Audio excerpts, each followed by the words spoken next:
Hello, this is Randeep Bedi. I'm trainer for early childhood education and care. Today I'm recording this webinar where I'll be talking about linking the child development theories to the learning outcomes. As a trainer, I felt the need to discuss this topic. I come across learners from various backgrounds who are working hard and trying to make their way into the industry. In one of my Cert 3 classes, we were doing this unit which required them to learn about the theories of child development, which was something very new to most of my learners. And I tried to make the content engaging and manageable. And in the process, I myself learned those theories in much more depth. I remember saying in my class that with experience, you will have your own theory on why certain behaviors are exhibited, and also other aspects of social, emotional, and cognitive development. This we all learn as educators with our experience. All went well until I was questioned by my learners like, what is the need to know this?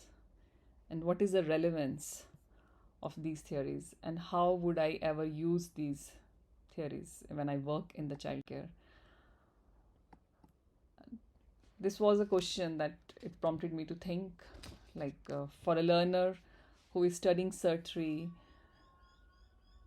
like it is hard, for to answer the question in terms of their understanding and knowledge. So it prompted me to think of some good and convincing answers, which required me to look at it and from the learner's point of view.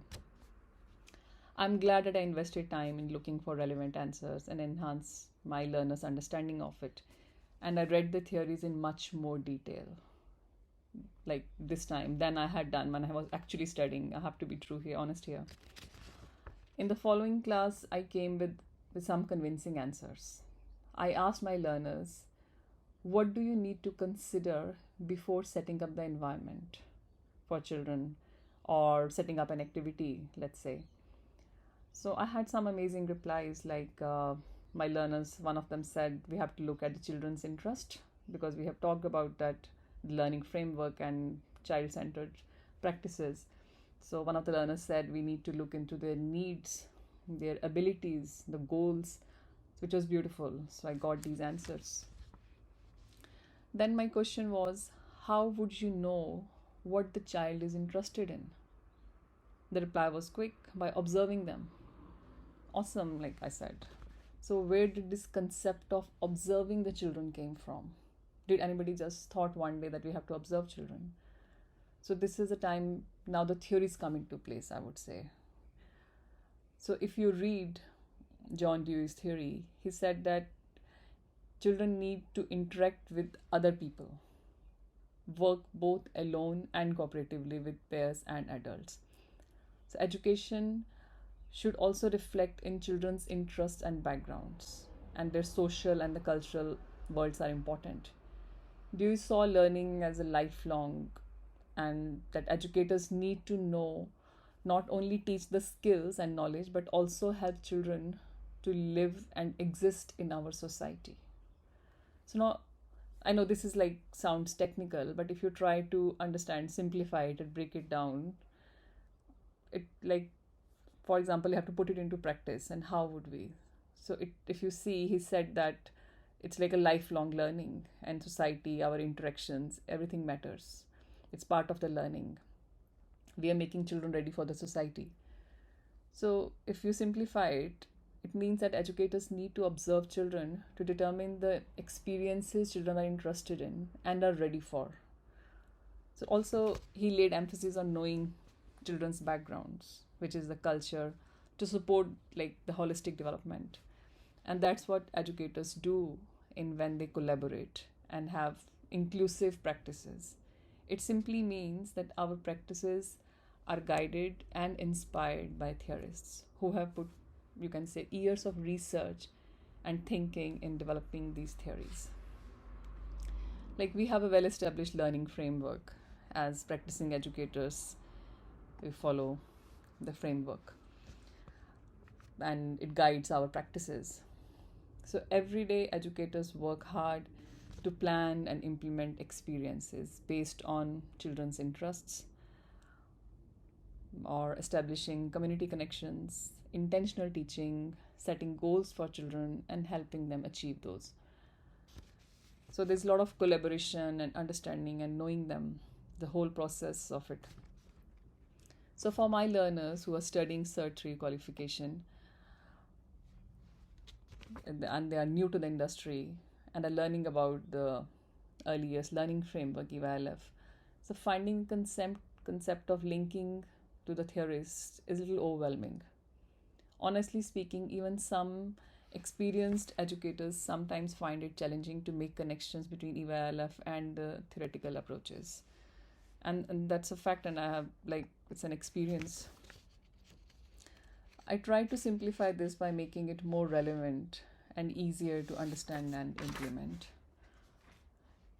Now, if you look at providing interest based experiences, when the child is showing interest in playing with, say, block building or Legos, so this is your observation the child has exhibited and you have seen him doing. So, block building, if you look at that experience, and if you read the Piaget's cognitive development theory, it aligns with that. Now, in this theory, Piaget has clearly put it as in 2 to 7 years old. If you focus on that particular theory, he said that block building, it aligns with like stages of cognitive development, particularly the pre-operational and the concrete operational stages that we all know. So children begin to engage in symbolic play and use objects like blocks to represent real world items. This stage involves the development of spatial awareness and imaginative play. That's what it is. So when you see children showing interest in, it does not have to be that certain set of blocks. Even if they are trying to use loose parts and bring that together to form one structure, or be it imaginary, or when they're trying to build on it. So there, this is what they are just exhibiting it. So this is imaginative play. This is their spatial awareness. So it just aligns very well with Piaget's cognitive development theory. So it finds it like makes it more relevant for educators to know when block building. So just think about Piaget's cognitive development theory. So this is where they can support children. So if you look at a child showing interest in, say, imaginary or the dramatic play, you know, like a kitchen play, or dress ups if they're doing, or imagining playing mom and dad, families. So this is imaginative play. So if you look at Bandura's social learning theory, what it is, if you go into the detail, it's like children often, imitate adults and peers. It's like what they have seen, what they have observed, they try to enact those. So learning from social rules, like behaviors, the roles, and the norms by observing and mimicking others. So that's what it is about. Now, if we move further, like gardening experience, for if you look at, so when children are doing hands-on experience, they are taking part in looking after their gardens, watering them, taking out weeds. It's like a full-on, like a hands-on experience. So this aligns with the Montessori theory. That's what it says, that the teaching children how to care for living things, fostering independence, responsibility, connection to the nature. So this approach emphasizes hands-on experiential learning and the development of practical life skills.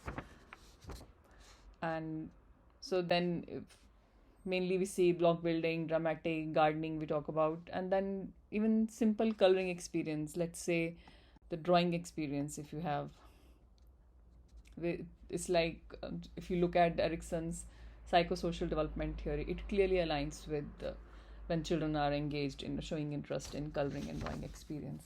So children assert their own power and strength to directing play and other social interactions. Coloring and drawing allow children to make initiative in creating their own artwork, fostering a sense of purpose and accomplishment. So this is what all it is. You can clearly link the drawing experiences children are showing interest in to Erickson's psychosocial development theory, when they're sitting in a small group or a big group. So the interacting, sharing, taking turns. So those behaviors. So this clearly, this is what Erikson, so psychosocial development theory is about. And some theories can be a little overlapping, but then they have their own understanding of it. Some are related. For example, the next, if you look at Vygotsky's this socio-cultural theory, it's similar to what Erikson is saying, but it talks more about sharing. I would say, because sharing toys, they involve interactions that help children learn from one another. So these interactions are critical for development, like social skills and understanding of the social norms. What this is like for the holistic development, this is the skill they need to. And if they are showing this, it aligns with socio-cultural theory. And something very important is part of children's learning is self-help skills. And if you look at Vygotsky's sociocultural theory, again, it talks about sharing, but if you go into detail, it talks about like zones of proximal development. Self-help skills can be developed through guided participation, where adults or more knowledgeable peers support children in performing tasks slightly beyond their current capabilities. This is something, if you ask me what is zone of proximal development, it's like area between the actual development levels and the potential, where child is and where it can be, so if supported in the right way. So it actually includes tasks that child cannot do alone but can accomplish with guidance and encouragement from the knowledgeable person. So educator, if she has the understanding of this, then for example child is uh, like learning to tie his laces. So every time if she goes on ties his laces, so he will develop that skill later. But then if she supports him in a right way by encouraging him, by role modeling the right practices, then she's helping him develop that self-help skill, which makes it, you know, child more confident about himself and accomplishing and getting more comfortable and confident with his achievements. So if the educator has the understanding of this, so she's likely to support the child in a better way. So there are many more. If we talk about, this is not, they are not the all the theories which I have talked about, but there are many more. But then I try to cover what we usually see in the children's settings. So you can expand your knowledge further. We can go into much more details, depths. There's no limit to this. But then I think to start with, to start to make connections between the learning outcomes and the theories, this is a good start. If we have understanding on it, we can expand it further. um, I'm happy to answer questions. You can get in touch with me. Thank you so much for your time today. Thank you.